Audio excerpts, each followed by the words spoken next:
Happy day after Valentine's Day, everybody. It's your girl, Nicole Banister, aka NIKKI BANZ. Today is Tuesday, so you already know it's time for NIKKI BANZ Live.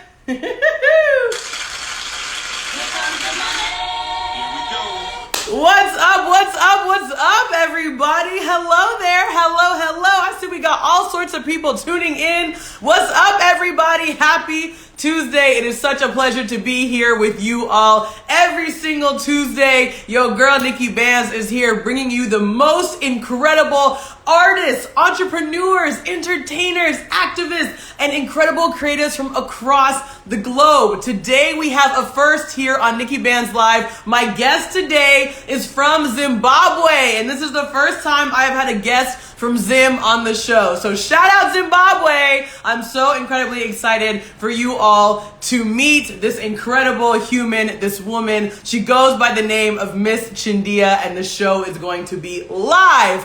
But first and foremost, today is the day after Valentine's Day, the day of love. I hope you all had a very special Valentine's Day. Whether you were celebrating with one of your lovers or one of your best friends, it's all love out there. I was blessed on Valentine's Day. Okay, my Valentine was a microphone.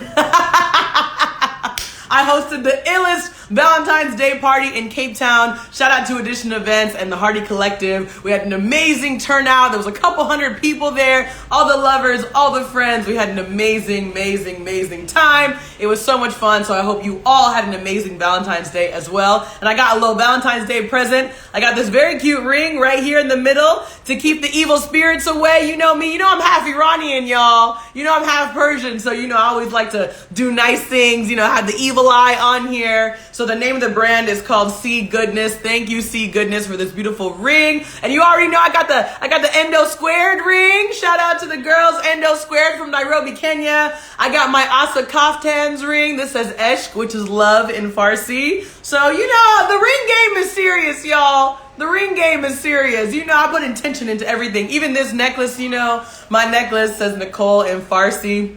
As you all know, I'm half black, half Iranian, so I try to be intentional with my clothing and my jewelry and all the things, all the things. So party people, I'm telling you, we have an incredible show lined up today. And our guest today, Miss Chindiya, has a very different background than some of the other guests. I've had rappers, I've had actors, I've had DJs, all sorts of interesting sorts of people. But Miss Chindiya is the woman who can do it all. She is shattering the glass ceiling in both finances and fitness. So by day, she is a private wealth management specialist, making sure that high net worth individuals are managing their money, offshore accounts, cha-ching, all the things. And then she's also this super hot, super sexy fitness enthusiast and influencer on social media. So to be doing both of those things, I'm telling you, this interview is going to be incredible. I cannot wait to see this queen on here. I see she's in the chat. 2 minutes. It's all good, queen. Take your time. I could sit here talking, for the whole hour by myself if I needed to. Shout out to everybody who's in the chat. Yes, my mom is giving me the little evil eye emoji. Thank you, mom. Thank you, dad. Shout out. Thank you, Soa Landy. You love my jewelry. Thank you. I love you. Thank you. I'm like, who else is on here? Rue is on here. Hey, Rue. Hey, Hanan.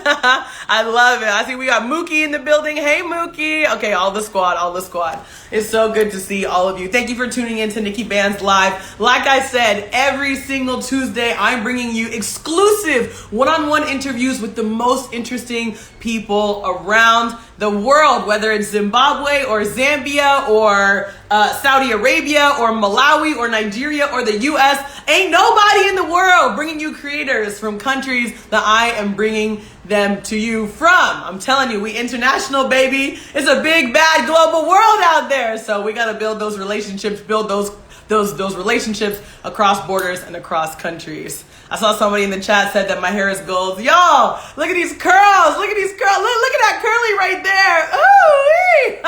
Ooh. Honestly, I can't even be that excited about my hair because, for real, this is the first time I had washed my hair in a long time. Like when was the last time y'all saw my hair down on NIKKI BANZ Live? It's been a minute. That's because my hair was not clean, but now it's fresh, it's clean, curls are popping, So yeah, the curls are looking fierce today. But I had to do it right because I'm telling you, Miss Chindiya does not play games. She does not come here to play. She is here to slay, and she is in the building right now. So I'm gonna bring her on. Shout out Zimbabwe. Shout out Miss Chindiya. We're about to bring our guest of the hour on. Are you ready? Are you ready? Are you ready? Are you really ready? All right, y'all, here we go. I'm gonna bring her on just now. I'm gonna give a little drum roll. You know how I like to do. Drum roll coming in hot. Here we go. Oh my gosh, the pressure. I wanted to fix my hair real quick or something. Cause the pressure. There's no pressure. There's no pressure, queen. I was coming from the gym. You know what happened? Like, I'm so sorry. So, like, my gym session ran, like, way longer than I thought it would. And then, I passed through the shops. And then before, it was, like, 8 o'clock. And I was like, shit. So I was literally, like, running into the house. And I was like, I need to make it on time. And traffic wasn't on my side either. How are you? Hey, I am so good. I'm so good. You know what? You look amazing. I'm in gym clothes. You know, when you started talking, I was like, can I put on a wig or something? Because, like, she looks amazing. I mean, do you want 5 more minutes? I'll give you 5 more minutes. That's okay. I'll just own it. I guess this is it. Let me own it because I'm coming from the gym. This is it. But look, I think this is one of the most dynamic things about you is that you wear all these different hats. You can't nobody can put you in a box, whether it's finance, fitness, influencing, fashion, whatever it is, So this is your authentic self, girl. I'm just happy. Yeah, this is me. This is me. I think I'm more of this person than the glam that like people see on IG. So yeah, I'd rather they see me like this than be shocked one day. Okay, I like this. We're getting like behind the scenes, This is the real. This is the real shit. This is the real stuff. Yeah, exactly. Okay, so I gotta say, I always like to start off the show by telling everyone who's on the live how I know the guests who are on my show. And so we have a fun connection because we've never met in person before. Never, actually. Never, ever. Not yet. Yeah, to this day. But I had to give a shout out. We have a mutual friend named Bryony. Shout out Bryony, okay? Yes. I did a photo shoot with Bryony actually recently. Well, a couple of months ago. Oh, yeah. I love that. So Bryony is the homegirl. I met Bryony in Nairobi. We were meant to link up in Cape Town during the holidays. It didn't work out. And then I met her in Nairobi last month, and she was talking. She was like, how do you pick people for your show? I was like, I'm looking for movers and shakers, big social media followings. And I told her, I was like, I've never actually had anyone from Zim on the show. And she mentioned that. No. Yeah, she was like, no, I got you. I got people. So she sent me your page, and here we are. That's actually pretty awesome. And that's the beauty of the internet, hey? Like, it really does bring people from, like, all sorts of backgrounds like together, and thanks to that I'm actually talking to you. And shout out to Bryony. Exactly. Shout out to Bryony. This is amazing. So like I said, you do so many different things. You wear so many different hats. When you meet somebody new for the first time and you have to give your like elevator pitch, what do you say? I'll pretty much say I'm a 9-to-5 girl that loves to work out. That's pretty much it. I like that. Yeah, I like that sums it up. Yeah, because that's pretty much my life. Work and gym, and content creation around the gym. I love that. So talk to us about your 9-to-5 work, because you are in a very interesting industry, and what you represent in that industry is pretty spectacular. So talk to us about work. Thank you. So I'm pretty much a private wealth manager. So I basically specialize in tailor-making wealth solutions for high net worth individuals, Zimbabweans, but in the international markets. So things like trust funds, estate planning, real estate investment, anything really, as long as it's offshore. So I just manage people's money. I guess that's my job. So my job pretty much just entails like sitting in front of clients almost every other day, like from morning till the end of day, getting to know my clients' financial circumstances and just coming up with solutions like best suited to them. Because everything that we do or that I do is tailor-made to my clients. Yeah, Okay, I love that. It's that attention to detail, making sure that these high net worth individuals have somebody who knows exactly. their portfolio, their background, exactly what they need. I love that. Exactly. Yes. How did you first get into finance? So, like growing up, my mom was an economist.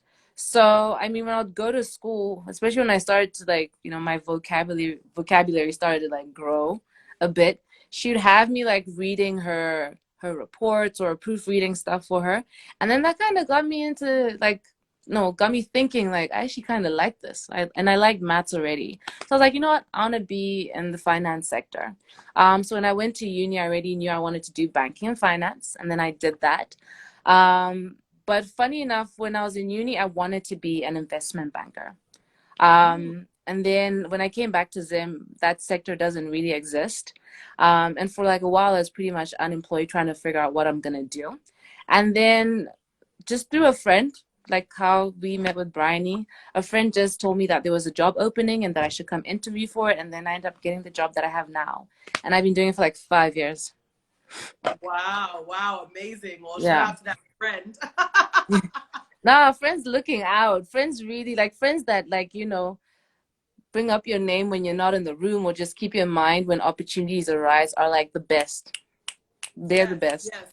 Yes. 100%. That Yeah. right there, girl, where you're that those people who mention your name in rooms that you are Those are not the even in friends that yet. we need in life. Yes. I'm telling you, everybody who's watching this live right now, or you're watching the rerun on YouTube, yes, you must have that type of circle, those types of people around you who are always Exactly. putting you on. Exactly. And it takes a lot. Yes, that's incredible. That's incredible. Okay, so that's how you first got into finance. Obviously, you studied, Yeah. finance and baking. So Yeah. interesting. So, what has it been like for you as a woman in a predominantly male-dominated field? How's it been for you to sort of navigate that and work around that? Do you get an edge because you are, Yeah. one of the few women, or is it more challenging? Is it both? Yeah. So at the firm I'm at, especially like in the Zimbabwe office, we only have two private wealth managers that are females. So as a woman, it's actually quite frustrating because you're thinking, sometimes I really think to myself, like if I had a dick, can I say that? Can I say that? Yeah.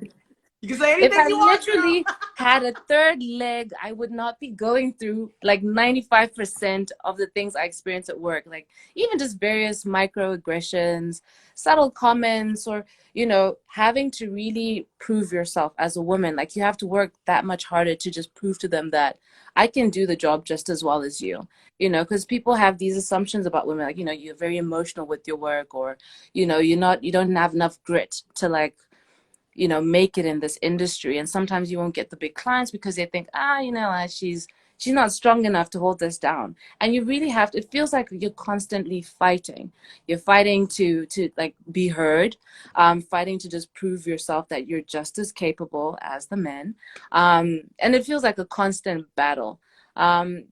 Yeah, and I don't really, sometimes I really just wish, like, I wish I was a guy. Because even with clients, I'll sit in front of some really good prospects, and then you can tell that their mind isn't like they're not taking me seriously, even though I can do the job, but their mind is going elsewhere and it's kind of drifting towards other things, and you're not really, focusing on the work that needs to be done. You start looking at, and you can it feels as though they look at me like as a woman, I'm only good for like flirting with or whatever, but not actually doing business with. Sometimes it can be like that. So it's been annoying. But I like it as well because I think that's how I've developed my grit. I think I'm now very like thick-skinned, and I'm grateful because especially with social media as well, like with sometimes like with people feel free to say whatever it is they want about you. And if you don't have thick skin and you're not ready to take certain things like head on, a lot of things will get to you. And thanks to my job, like I'm really at that point where I can just, dust it off, or it can be like water on the duck's back. So I'm grateful for that aspect of it. But in general, like I enjoy it. I enjoy feeling like I'm making an impact in people's lives, especially when it comes to just meeting their financial goals and helping them achieve those goals. So yeah. Mm. All right. Mm.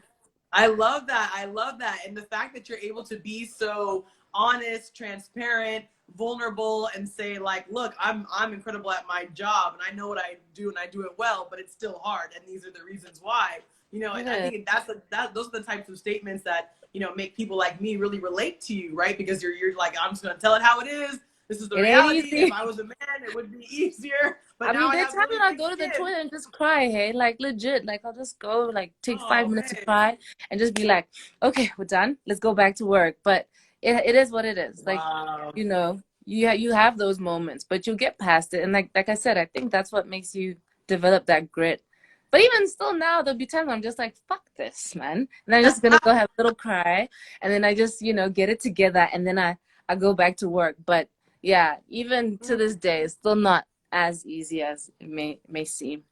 Wow, wow, wow. I mean, what would you say to men out there or potential male peers or colleagues who are trying to do better, trying to support women in Yeah. finance or banking? What would you say to men to help them make this change and support you and support your peers, you know, along the Yeah. way? I really feel as though it's very simple. Just look at me as an equal, because that's really what it comes down to. Because it feels as though you just somewhat look down upon, and you know, just like you're weaker, you're not as intelligent, you're not as strong, or you're not as hands-on. Just look at me like I'm the same as you, and like life will be simple. Because those little microaggressions and the subtle things that people may say or do, is because they think less of you. Really, that's what it comes down to. So if you just treated me the same, we'll be fine. You know, like how you treat the boys. That's it. That's all I want. You know. Plain and Yeah. simple. But just see me as an equal. It's not too hard, guys. Exactly. It's not. I don't even want you to put me up like on a pedestal. Like, no, fuck that. You can just put me up the same level, and we'll be fine. Like, life will be good. We'll be good. Yeah. Yes. So when you are, you know, managing all of these emotions and you're trying to do things to make yourself sort of, you know, like feel better and overcome, like what are some of the strategies, tips, tricks, techniques? What do you do when you're like, when you're feeling low and in these moments, what do you do to just be like, okay, no, like I'm a boss bitch. I got this. Like, what do you do? I don't like, for me, I don't know if it's something that people do often, but I think I got this through working out. And, you know, a lot of the time I don't feel like going to the gym. You know, people are like, what motivates you? Like, a lot of the time, 95% of the time or 80% of the time, like motivation is like on 30%. So it all comes down to like your mental, I don't know, whatever you tell yourself in your head, you know, your mentality basically, and your mindset. Um, so I'm the type of person who, if, you know, if I tell myself, or if I say to myself that I'm committing to doing this or to seeing something through, whether or not I don't feel like it, I'm gonna just work through it. And I think sometimes, like, because I was actually telling my man this the other day, like, it feels as though sometimes when I'm upset, I actually work better because I use that to just say, you know what, let me just work through this and get it done. And you know, like I really do work better sometimes under pressure. Sometimes I'll crumble or whatever. But I mean, if I tell myself that I'm gonna do something, I'm gonna get it done, even if I feel like crap or if I feel low. Mentally, I can just push through it. And I think this is something I came to realize, like through exercise again, that our mind is very powerful. There'll be times when, like, you know, I'm working out by myself, and I think, okay, I need to do 10 reps at this weight, but I'm getting to the 6th rep and I'm thinking, nah, I'm done. And then there'll be a trainer that comes by and he pushes me through it, and he keeps, like, you know, mentally he's like pushing me, saying push yourself. And then you know, like, I've noticed that if you change the way you think about it, you'll get through it. If you actually tell yourself that I can do something, your body will do it, no matter how tired it feels. Like, you really can talk yourself into, your mind has so much more power, like, over your body and what you do. And I realized that with working out, and I've kind of tried to then apply it to how I do work. You know, like, okay, emotionally you're not there right now, but you tell yourself you're gonna do it and you're gonna finish it. And yeah, because someone said anger is the best fuel. Well, not like that, but I mean, you know, take that negative energy and use it to do something positive. I can't come. Yeah. Yeah. Sorry. No, no, it's all good. Mind over Yeah. matter 100%. And I It think really that's such a is. good reminder for all of us. Yeah, Yeah. like when you have that strong mind, it can take you places. You know, you'll It you'll really you'll can. overcome those challenges. Yeah. Mm. So Yeah. that sort of makes me want to pivot into your fitness journey, because it was, it was a journey for you. And that, I think people look at your social media now, and you're fabulous. You've got the abs. You're in the gym. Thank We see this you. and we're like, whoa, this girl's so fit and amazing. But I know it was a journey, and it was a process for you. So talk It to us was. about how you became, how you got into fitness in the first place. It's such a long story, but I mean, I think it goes back to like high school, really. So growing up, I was very athletic. That's how my life was. I was swimming captain. I was captain of the Zimbabwe gymnastics team, and my life really revolved around sport. Like I would have swimming in the mornings, and then in the evenings from like 5 till 7 or 8 p.m. I've got gymnastics training. And my life was very like structured for a very long time. Till I went to university. And I went to university in the UK. And that was me. It was just, yeah, that was me finally being on my own in a foreign land with no one there. I didn't have family there. And I was pretty much now becoming a woman as well. So I was discovering myself and discovering freedom with no boundaries or restrictions like what I had here with parents. And I was literally like 19, 18. So, I was enjoying it. I was partying, I was drinking, I was eating what I wanted. It wasn't, you could eat a burger for breakfast. You could have McDonald's for breakfast. And, there's no one at home to say we're having cereal, we're having oats, like the structure you have when you have family around. So I was doing what I want. And then, I started to gradually gain weight, like I think I was gaining about 5, 7 kilos every year. And as you gain weight, some people say, nah, you're looking thick, you're looking curvy. And I was liking it. And then it got to a point when I finally came back home after like 4.5 years. Um, and I had been coming home like once a year, but I came home, my family was like, what? And people started, even my relatives started making jokes about my weight, calling me mama, or, comparing me to my mom, saying that I even now looked older than she did. I looked bigger. I was actually bigger than my own mom. Wow. And I had a lot of jokes flying around about my weight and how much I changed. I mean, I had a friend who used to always laugh at me and call me like, says you look like a potato now. Obviously, I knew it wasn't coming from a bad place, but I love her. I love Tracy, but yeah, she said I look like a potato, and people say all these things. And then, I think I just had a moment where I was just going up a flight of stairs in my apartment, and I was out of breath. And it was like 4 years later, I was out of breath, and I was like really like heaving. And I thought to myself, this isn't me. This is not the person that I used to be or the person that I knew. And it really was now just concerning to me because I didn't recognize myself and I felt like a shadow of myself. And even when I went to the doctor, um, he was even like, your sugar ain't looking that great, your BP isn't too good. And before, it's never like that. I was very active.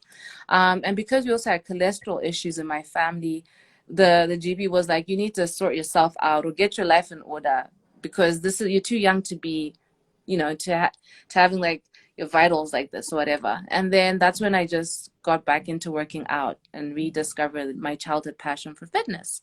Mm. So initially when I started to work out, it was really just, the goal was just to be consistent with just showing up and just being active.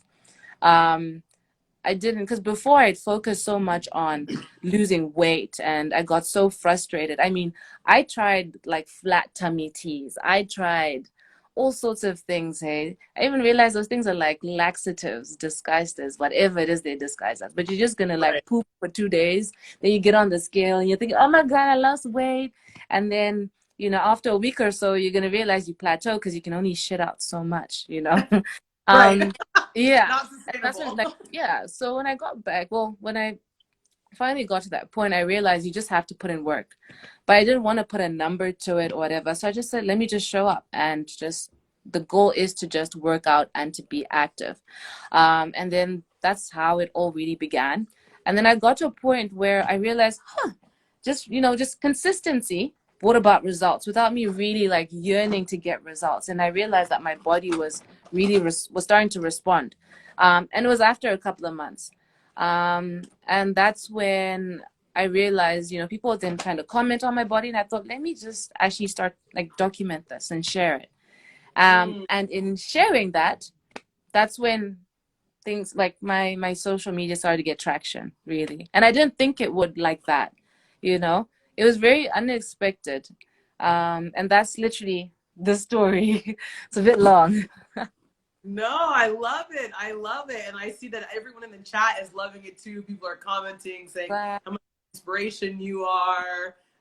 And just like you being vulnerable and sharing, some of these harsh names that people were calling you when you came back, and being honest about, your weight. These are things that I think, especially from a social media perspective, sometimes it's hard when you see people at the end of their journey, and it's hard to fathom the struggle and the resilience that it took to get to that point, and how much of a shift it was. So I think everyone is really, really loving your honesty here. And I know that for everyone who's tuning onto the live right now, I know I'm asking the questions to this queen right now, but you all have a chance to ask questions too. So if you look at the bottom of your screen, at least here on the IG live, there's a little thought bubble with a question mark in it. Click on that, type in a question for the one and only Miss Chindiya, and I will go ahead and ask them like the last 10, 15 minutes of the live. So you can get all your questions answered too, party people. So go ahead and use that. Ask away. Ask away. And I know I saw somebody in the chat also said, please save the live. Yes, I will save the live. It'll be on my IGTV. It'll be on YouTube as well. So, we always gotta keep saving, keep sharing these stories. So your journey to fitness, I think, is so, incredible. Like, to have been super athletic, to have been super fit, and then to have gotten away from that, and then to come back to it. It's almost like a return to self, a return to home, a return to who you really are. And then, and now you've blown up on social media because you've been able to never expected it. Yes, and share that story, which is so cool. So what has it been like transitioning, your own, like, sort of your personal interest in fitness then into this content creation, into this social media empire that you've created? I don't think it's an empire yet, but I mean, it's been growing. It's been fun. I've enjoyed it. It's been stressful as well. Especially trying to juggle my job. My job, what I do now, my 9 to 5 is my profession, but fitness really is my passion. But obviously, I've been on chats where people talk about turning your passion into your profession, but you don't just jump into it because my advice is always like, get into it. Don't just, sometimes if you have the opportunity to take your time. Don't jump in head first, until it makes financial sense for you. I mean, if you know that if I just start today and I go into it, I'm going to make $1 billion, like, go for it. So I've been trying to transition into just having a balance between both. And it's really hard, I must say.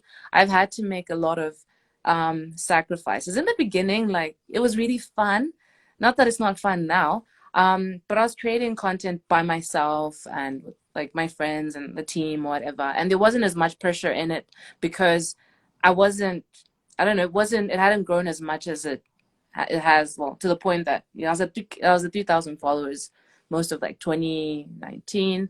In 2020, it was still small. So most of the content I worked on was just purely for me and just trying to grow the brand at that point.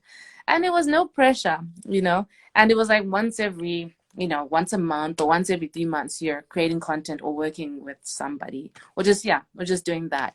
But the more the numbers grew and the following grew and the more traction it got, the more work I started to get. And it got to a point where it's like almost every weekend, you're creating content or you're doing something. And it's been very hard.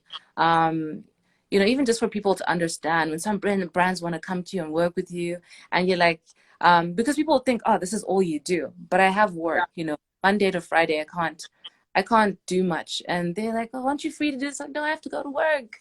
And we start work at like 8 o'clock. We're finishing work at like 5:30. So everything that people see on social media is really what I do on a Saturday. Like, and that's really it. And then Sundays are really like off limits for me, but it might be just the weekend. But then, you know, so it's been a lot, especially now with things gaining traction. I feel like I've made a lot of sacrifices in terms of my personal life. I feel like I don't have that. And as much as it may seem like you're doing a lot of things, I don't have much time for my friends or for even family. Like, I think I had a shoot canceled on Sunday, and then I was at home all day with my mom. And then I started cleaning the house and I made dinner. And she said, "This feels weird because you're never here. You're either like Oh, at work, or when the moment it's Saturday, you no longer have time to just chill. You're waking up at like 6 to go do something. You're gone all day. So those are the sacrifices I've had to make I've had to make. And sometimes I do feel a bit low about it. That's like, honestly, because I mean, I'm watching other people on social media, and they look like, you know, like I was watching you. You were out, you were drinking, you were with your friends, you were celebrating. I think it was last night. You're having a good yeah. time. And sometimes I'll even think to myself, okay, it's Friday, the week is over, let me have a drink. But then I think, okay, I can't be hungover tomorrow because I have to be up at like 6 to go and do the shoot. So that's Friday just night. Sometimes I just want to have a drink. I just want to chill, you know? Yeah. Um, so like I'm always thinking about things like that, and I'm watching other people living their lives. And sometimes I feel as though I'm watching my life pass me by in order to make Mm. content that makes it seem like I'm living, not living, making it seem like I'm living, like, you know what I mean? Woo. To give content to the people, but I'm really not really like living as much as you think I am. You see these nice pictures and all of that, but it's not, you know. So sometimes Yeah. I do feel like that's like life is passing me by, but I do think like I do have an end goal in mind. I am working towards building a brand that I can leverage and, you know, start my own gym, have my own programs and train people and all of that. So I just then try to keep that in mind sometimes when I feel low about it. Wow. Wow, Yeah. wow, wow. Yo, I'm so moved by everything that you just shared right now, because I Oh, think this is the reality of content creation that people don't understand. The reality of content creation is that it is yeah. a lot of effort. It is a lot of hard work. You have a It, schedule. Saturday is my day when I have to shoot, and then I have to edit, and then I have to do this. And so when brands are approaching you for partnerships or sponsorships or whatever, you have to really sacrifice. You have to sacrifice free your time. social life, your family life, Yeah. relationships, all sorts of things to be able to create content. Exactly like you said, like It's a you're right. lot. People are looking at you thinking that you're living this life, but you're not But actually it's living it. yeah, You're exactly. I taking mean, pictures of it, right? exactly. It's like I think my latest post, which was like a picnic type of setup. I really enjoyed that shoot, by the way. I enjoy working with this brand that I work with. But I mean, they won't know that the shoot was literally like I think it was about 10 hours, because Wow. in that day, because I don't have much time, when I then work with brands where they want to create content for 3 months, sometimes you have to do it in like a day. So we spend Yes. like 10 hours. I changed outfits like so many times, changed my makeup so many times, changed my hair. And you know, like your hair and makeup alone can take like a good 3 hours to do. Then you're gonna spend an hour shooting one look, and then you have to go and change that again and change it to another look and change your hair. And you literally have a whole day gone. But you know, like in as Mhm. much as also fun, you'd be tired by the end of it. But people won't see that. They then just see a picture. Yeah. So yeah, Yeah. and that'll Yeah. be like my Saturday gone. When it's done, you're like, sheesh, I want to go out, but I'm also like, hey, I'm tired. Hey. Let me just go and sleep. Hey. Like I sleep in my free time. If I get any free time, the first thing I'm gonna think of doing is going to bed just to rest. Like I would love to do that. Yo, but look, if rest is what you need, then rest is what you must take, sis. Yeah, that's Honestly. true. Yeah, true. Wow, wow, wow. For everyone who's an aspiring content creator out there, this is like really good, transparent feedback about what it's like to create content, and when you start Mm-hmm. getting a following, how demanding it is from brands, from the fans, from Yeah, everybody. Do you have, I know you mentioned, you spoke a little bit about possibly transitioning your passion, which yeah, is fitness, into yeah. being your full-time gig, your full-time hustle. I thought it was very very pragmatic of you being in the finance industry to say, don't make that leap until you can actually financially support yourself. Yeah, When, because when you you when you said that, financially I was cripple yourself. You shoot yourself in the foot, bruh. yeah, You regret it. Like, you gotta be smart about it. exactly. Let's not lie to ourselves. Yeah. Exactly. I was like, oh, this girl is definitely in finance when you said that. Yeah. But Yeah, no, do because you I know have? how to be. I've done the numbers. I'm like, yeah, until it makes sense and my brand is strong enough to really sustain me in that way. Because right now, technically, I'm like a micro influencer, even by international standards.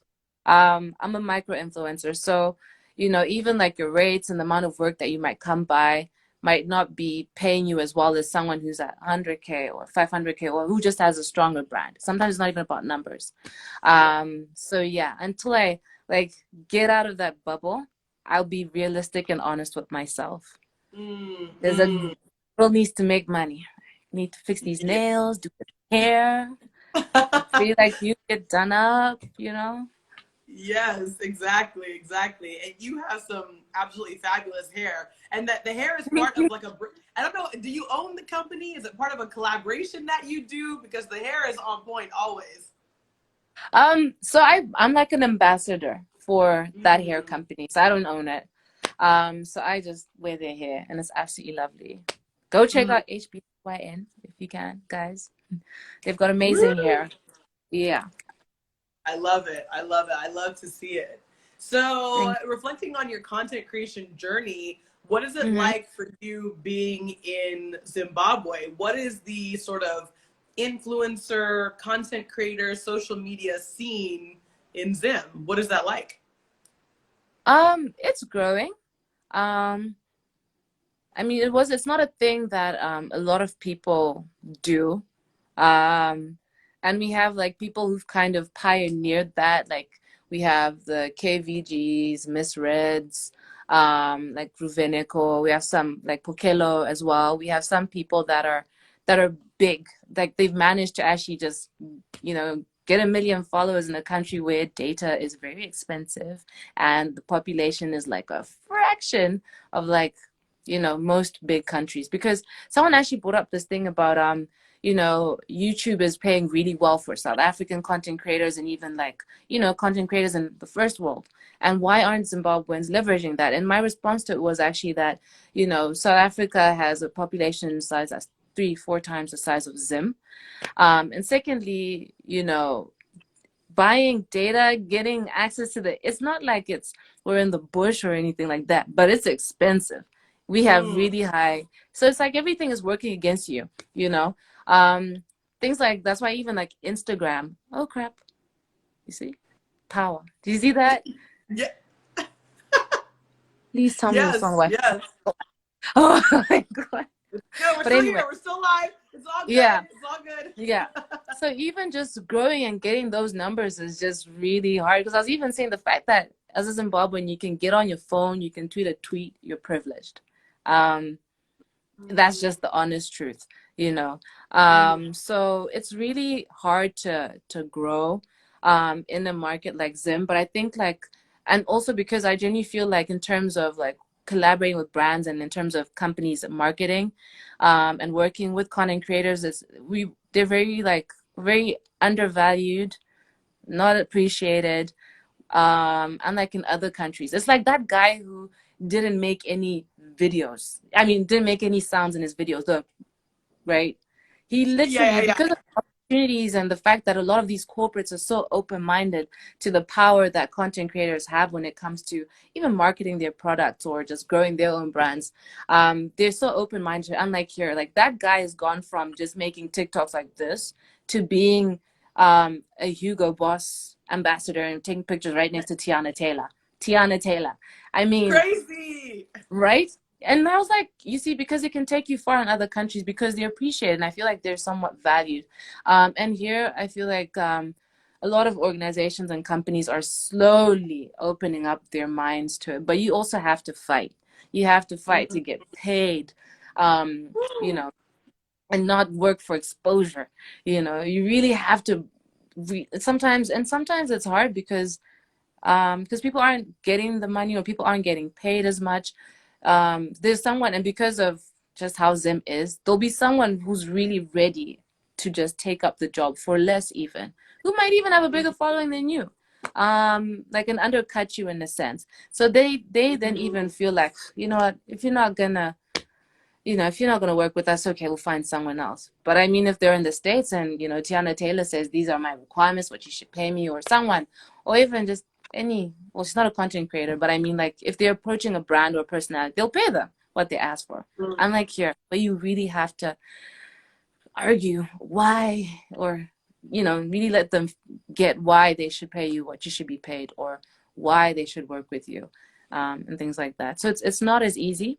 It's getting better. And thanks to some of the, like, you know, like I mentioned, the Pokelos, the Miss Reds, they've kind of paved the way. And at least it's starting to make people more open-minded to working with content creators.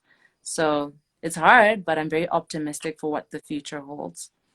Okay, I love to hear that. I waffle sometimes. No, these responses are fantastic. Literally, people in the chat are commenting. They're saying, oh, this is such a productive discussion. People are saying, thank you so much, Mikey. You know, you're sharing strong words. I'm so glad. encouraging. People are loving it. So yeah, just like, okay, I'm glad. Yes, it's all about speaking your truth. And again, you know, by shedding light on these things, you're allowing other people who are up and coming, other people who are inspired by you, motivated by you. You're helping us, you know, to see the realities of the situation, but also fighting for what's yours, making sure that you get that money, you know, making sure that you're paid to create this content and do the work that you do. And I think that's a really strong and powerful reminder for content creators, for women, for people of color. You know, we got to remember these things. Exactly. So I want to take a little bit of time to make sure I'm asking questions, you know, that people have asked in the chat. But before I do that, maybe the last question I'll ask you, at least for now, is you know, what is on the horizon? You know, you've got the finance, you've got the fitness, you've got the brand collaborations. You know, what's coming up as your fans, your friends, your followers? What should we keep an eye out for, and how can we continue to support this incredible journey that you're on? So what's on the horizon? Well, I recently got qualified. I finally got qualified as a personal trainer. So, and I'm an A certified personal trainer, which is an internationally accredited or whatever qualification. I could literally go work in Europe with this, or go work in America or somewhere else other than the country. So I feel good about it. I had a lot of I had imposter syndrome for so long, because I've been working out for like 5 years now. And a lot of people, but like, yeah, they're like, you look like you get what you're doing. Why don't you just study for it? And I don't know. I think I kept on holding myself back from actually getting the qualification, because it meant now I'm going to have to actually start training people.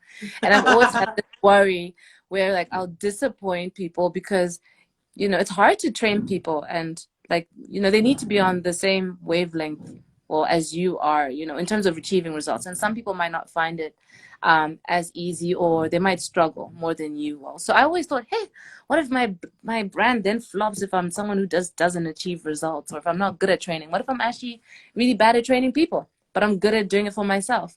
So it took me a while to actually then say, okay, let me sit down and do this qualification. So after 9 months, I finally wrote my exam in December last year.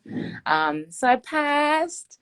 So what I'm looking to do is, and I've launched my website, www.misschindiya.com. You can sign up there right now, and you can get free home workouts that you can do from the comfort of your home for now. And what I'm working on is obviously starting to train clients at the gym that I go to, which is Pro Fitness Health Club. So hopefully come March or mid-Feb, I'll start training clients and actual people. And then I'll be launching a program in winter, like a summer body program. So yeah, that's what people can look out for. So they can just support me by even just sharing my content, or just getting the word out there, and just signing up at my website, or engaging with my content. Great. Yeah. And I mean, obviously when money gets into the picture, I mean, it'd be nice if you guys could pay a thing or two. I'll try and make things affordable. Uh, but I'm really like working towards, having my own app and programs eventually in the long run, and long term having a gym for females. Because I mean, a lot of women seem to be held back by the fact that they're uncomfortable, and that all that testosterone and stuff can really hold you back. So I really want to end up having my own gym that's specifically just for women, like no men allowed. And we can just constantly work out and figure shit out and look confused or whatever and wear what we want and just happy workout. That's what I want, like in the end, when my knees give up. Okay. So yeah, that's yes, we're about to manifest that right now. I'm coming to this female candles. only We need gym. some candles.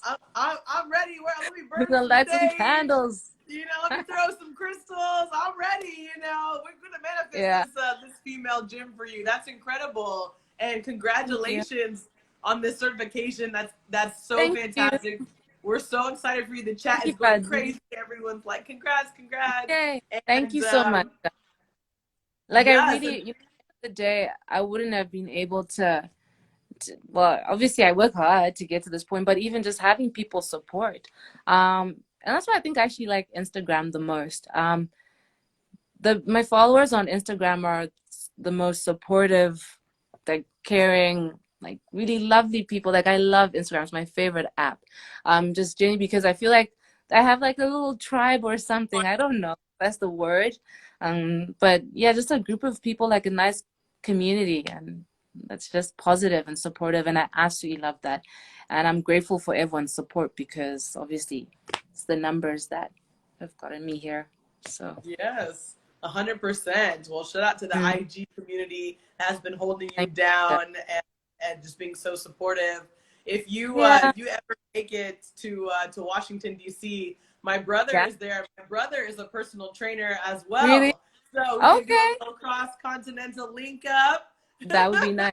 That would be great. And you know what? Yes. Like with the way the world's set up, like I said before, that's not like too far-fetched. Like it really could be happening at some point. You never know.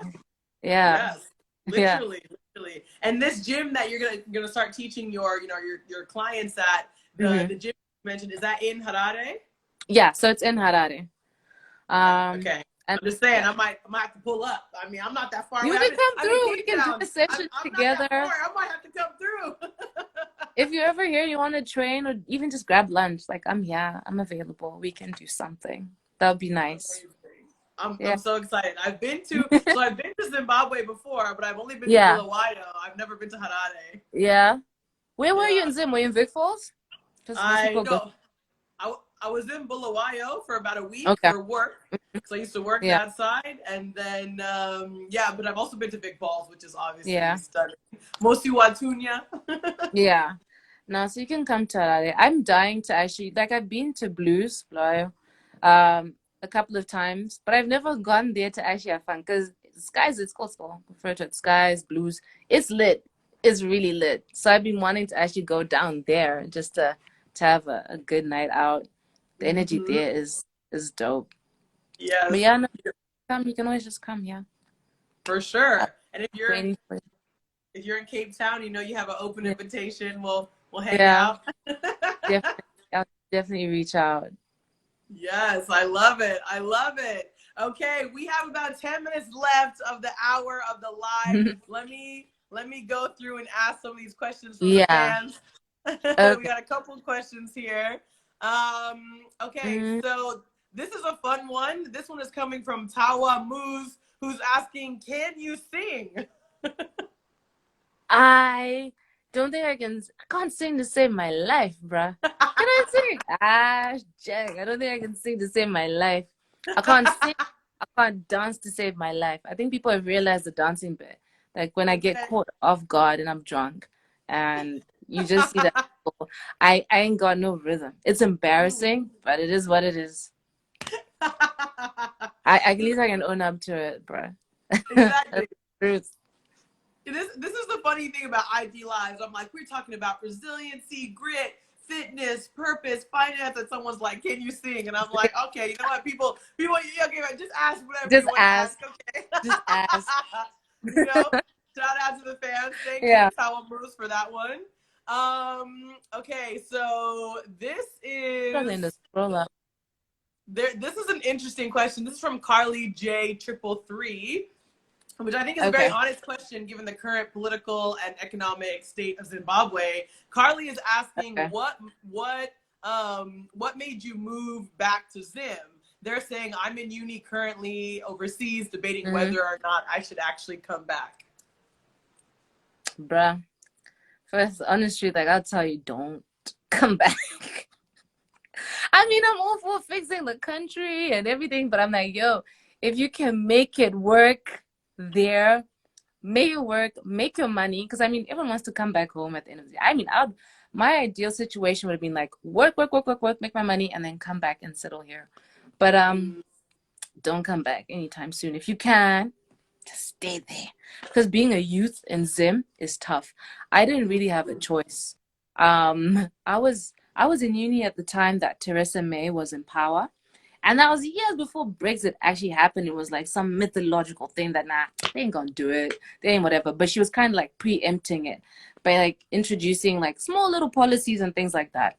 So when I was now finishing uni, we went from having like a good year or 2 years or whatever it is as an international student to find a job to literally being told that, nah, bro, you got 3 months, you gotta go.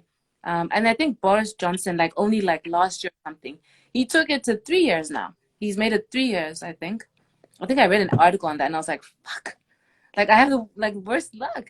But yeah, so at that point I didn't manage to find well, I had a job. I was working for the Sun newspaper at that point. That's well, not the Sun, but like an agency under the Sun. But it was working directly with things to do with the Sun. And so I was working there, but obviously it was a type of job where, you know, when you get to that point where you're like, okay, so someone needs to sponsor my visa. They'll look at you like, yeah, we ain't gonna be the ones to, because someone has to sponsor it. Someone has to take on that liability or whatever. And they weren't willing to offer it. And then I had 3 months to look for another job. I couldn't find one. Then I just got to a point where like, you know what? I tried, couldn't get a job. So because they're like, if you don't have a job in 3 months' time or someone sponsor your visa, then you have to go. So I didn't really have a choice. So me coming to Zim was just me coming back. I didn't want to really. I was really enjoying the financial independence I had in the UK. Like I could work, make money, and do things for myself, like pay rent. I could, you know, I went on holiday to Portugal. I took myself on holiday. And I never saw myself doing that. I was like new for me. And that's because of financial independence I had there. So I really didn't want to come back. Because when I came back, Zim it's a struggle. It's a struggle. It's hard. You know, yeah. So, but then I came back and I just thought, you know, at first I was like just kind of moping about it till I said to myself, I just need to make it work. I just need to make it work. And make everything I can do work, like that I can do work for me, which is also why I'm even content creation. It's like a side hustle as well, hey, because it's a way of making money. So yeah, that's just that's it. But that's how I came back. Okay. Don't come back. I mean, look, I think that's a super honest and open answer. I think I won't there's a lot lie. of people out there. There's a lot of people out there who don't know much about Zimbabwe or what's happening in Zimbabwe right now. Yeah. I think, you know, it's really important to shed light, you know, on some of the economic challenges and some of the, you know, instability. Yeah. To be like, you can make it work, but it's tough, right? you have to have so much grit for this country, because like it's not a train smash. Like you can do well in Zim, whatever, but sometimes it's just really like being a youth in Zim is tough. You know, like sometimes you've graduated, you even got your master's, and you're fighting like even the entry level job that you get or the job that you then have is not really paying you well. You see your colleagues or your peers that are elsewhere, they're getting like mortgages on homes, they're buying their first cars, you know, and you're still in your parents' house thinking like, yo, I don't even know how I'm going to be able to feed myself after expenses and things like that. So like you can work and earn your income, but sometimes it's not as easy. You really have to just have that grit and be strong-willed to just try and make it work. But I think that's also like a positive thing about us, because Zimbabweans can hustle. Like we know how to hustle and create like Bruh, when we know how to hustle, and I think it's just because we've been in such a tough spot, you know, you have to now think out of the box, like, what else can I do to make money besides what I went to school for? Because I probably won't even get you a job. You then have to figure out, you know what, let me do this. Let me sell here, or let me start a boutique, or let me get into construction or something. So it has its upsides and downsides. But yeah, sorry. Yeah, I'm taking time. No, no, no. Please take all the time. I mean, look, people have questions, and you are giving us all the real answers. So we are totally here for it. And I think what I really loved about this interview is how transparent you are, how open you are, how honest you are. I think this is why your fans love you on social media. You're just like, you tell it like it is. You're not afraid to be vulnerable. And this is what makes you successful in something like, you know, like fitness or fashion or social media, but also in finance. Like you give it to people straight. And I think that's something that's really, it's been really refreshing here on Nikki Banz Live to have you just give us this real transparent outlook. So no, thank you. I mean, honestly, it's been tremendous. So I think what I'll do then, we have one more, we have like a couple minutes left. Maybe I'll ask one final question, then we can close it out. Yeah, sure. That's fine with me.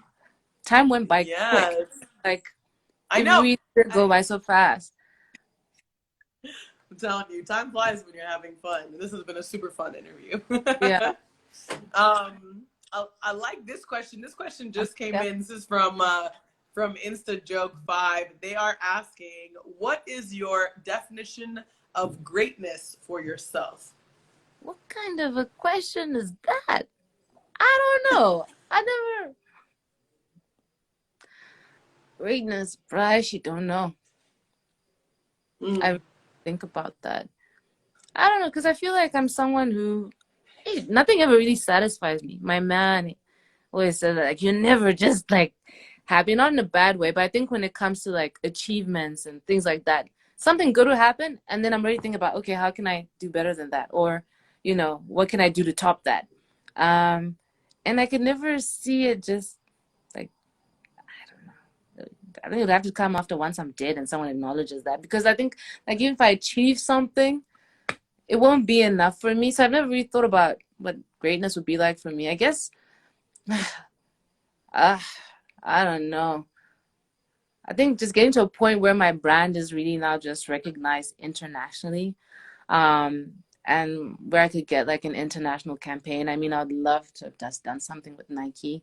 I love Nike. And I think that would be greatness, I guess, for me.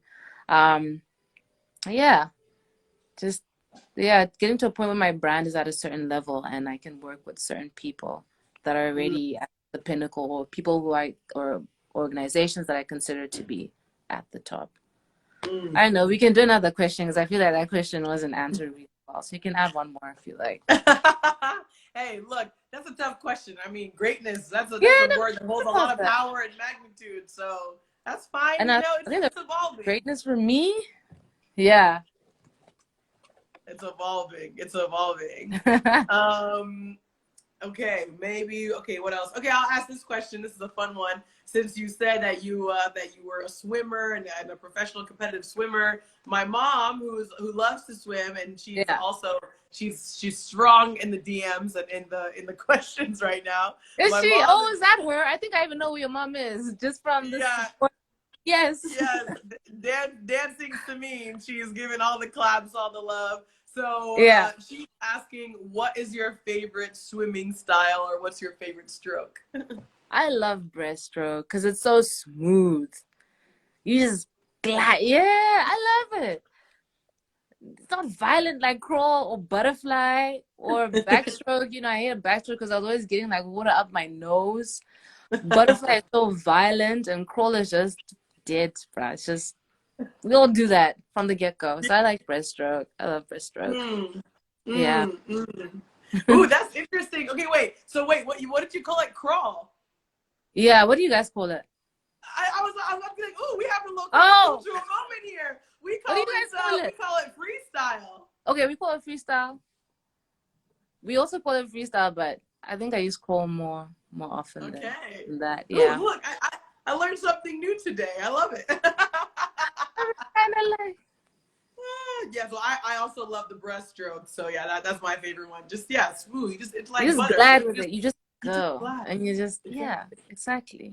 exactly. Exactly. Exactly. Okay, well, we're at the hour now. We've been talking to you, the fabulous Miss Chindiya, for the past hour, representing They Zimbabwe, call it dropping cool in so much. Canada too. Sorry, just saw that. Ah, okay, so it's not just. I started to think Okay, about it. okay. Sorry. International. Okay, maybe it's just the American. You know, the Americans. We have all sorts of words and names for things Yeah. that no one else in the world calls it. So it could be us. That's all But right. I was just gonna ask. I was gonna say, any final words here on NIKKI BANZ Live? Any final words to close out the show?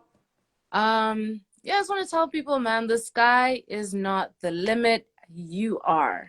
Um, like I said, it all just comes down to what you tell yourself, what your mindset is, what your mentality is, and just, yeah, don't limit yourself. Don't even limit yourself to the sky. Just, you're the only person holding you back. So, yeah, I just want to tell people, keep going for whatever it is that you want. Don't hold yourself back. And I just want to say thank you so much to everyone who follows me for their support.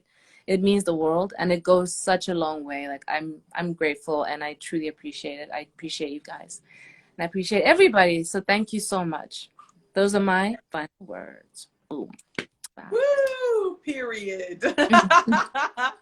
Amazing, amazing. Thank Yeah, you and so thank you much. for having me. Sorry. And thank you. I don't know if that's part of my final words, but yes, thank you so much for having me. I had a lovely time chatting to you. I did like an hour went by so fast because I was really enjoying it.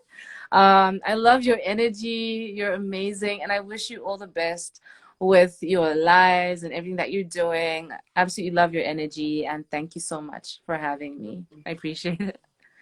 Thanks Oh, for waiting thank for me. you. It was late. No, girl, it's all good. It's all good. Thank you for your enthusiasm, your transparency, your vulnerability. This has truly been such an interesting interview, and it's so amazing to have somebody coming on from Zimbabwe representing, and we're taking Zim to the world, and who knows, Yes, Zim maybe content creators of the somebody. world. Exactly. And maybe somebody from Nike is here on the live right now and they're watching and you're about to get a DM. You never know. We're gonna Please, manifest God, Nike please. sponsorship. We're gonna Lord we're gonna knows. manifest an all-female gym, everything. Yeah. But no, but you're absolutely right. Like, a lot of the opportunities that I've that I've had, sorry to just add on to it, that have come up have really come from just even like someone being in a live, or like I said, a friend looking out for me, then had me featured in an article, then that article is read by someone somewhere, and then that led to an opportunity. So you really never know where anything can take you, and just always have to just put your best foot forward and just enjoy the ride, I guess. But yeah. Yes, 100%, 100%. Yeah. Yes, we're gonna keep mentioning your name in all those rooms that you're not even in yet, Queen. We got your back. We love you, and Thank you. I can't say thank you enough for coming on NIKKI BANZ Thank Live. you It's for been an having me. absolute pleasure talking to you today. Thank you so much for having me. And I can't wait to see you. I love your Yeah, energy. Can't wait to see you in Cape Town. I feel like yes, I'm gonna find you so we can have like just like a girls' night out or something and just have a good time. 'Cause I feel like I really have fun with you. Because yeah, yes, energy's just out 100%. there. Call, Like call, me. call Bryony. We're gonna bring Yeah. Bryony too. Bryony, come through. We having a Yes, reunion. that would be nice. That would be absolutely lovely, man. Yeah. I love it. I love Yeah. it. Well, thank you so much. Have a beautiful rest of your evening. Thank Hopefully, I'll see you. you in person very soon. And in the meantime, I will see you on the gram. It's been a pleasure. Thank you for coming on NIKKI BANZ Live. And thank you to all the fans. Thank you, everyone who's in the chat, for watching this IG Live, watching the rerun on Thank YouTube. you guys. Yes, thank you all. We do this every Bye. single Tuesday. We'll see you next time. Bye. Bye. Thank you for having me. Mwah.